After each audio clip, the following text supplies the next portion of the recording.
राम कथा के बारे में तो हम सभी जानते हैं, कैसे माता कैकेयी ने महाराज दशरथ से श्री राम के लिए 14 वर्ष का वनवास मांगा था। लेकिन क्या आपने कभी सोचा है कि आखिर क्यों माता कैकेयी ने 14 साल के लिए ही श्री राम को वनवास भेजने का वचन क्यों लिया था?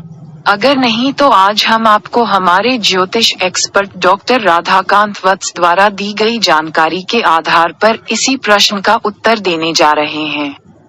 14 दिन के बदले मांगा 14 वर्ष का वनवास। रामायण में उल्लेख मिलता है कि राजा दशरथ ने उनके कुल गुरु मुनि वशिष्ठ के साथ परामर्श कर श्री राम के मंत्र को भावी राजा बनाने और उनका राज्याभिषेक करने का निर्णय लिया था। ये बात कैकेयी माता को 14 दिन के बाद पता चली थी।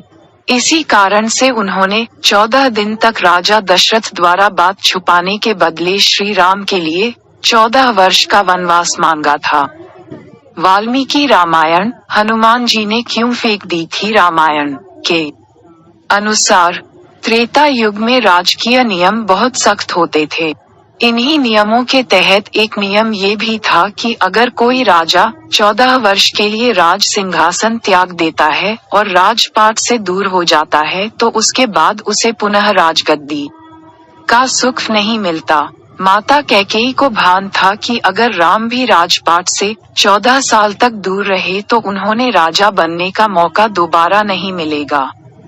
मंथरा ने कैकेयी माता को अपनी बातों में उलझाकर उनसे 14 वर्ष का वनवास मांगने को कहा था, जिसका एक कारण ये भी था कि अगर श्री राम 14 साल तक वन में रहेंगे तो पेड़ की छाल या जानवरों की खाल पहनने और बालों की जटा बनाकर तपस्वियों की तरह जीते जीते उनका आचरण भी वैसा ही जो जाएगा और राजपाट की ओर से उनका मोह हट जाएगा।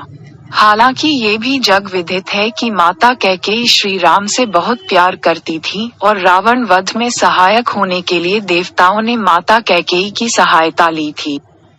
तो इन 3 कारणों के चलते माता कैकेयी ने मांगा था श्री राम के लिए 14 वर्ष का वनवास। अगर आपको ये स्टोरी अच्छी लगी हो तो हमें कमेंट बॉक्स में जरूर बताएं।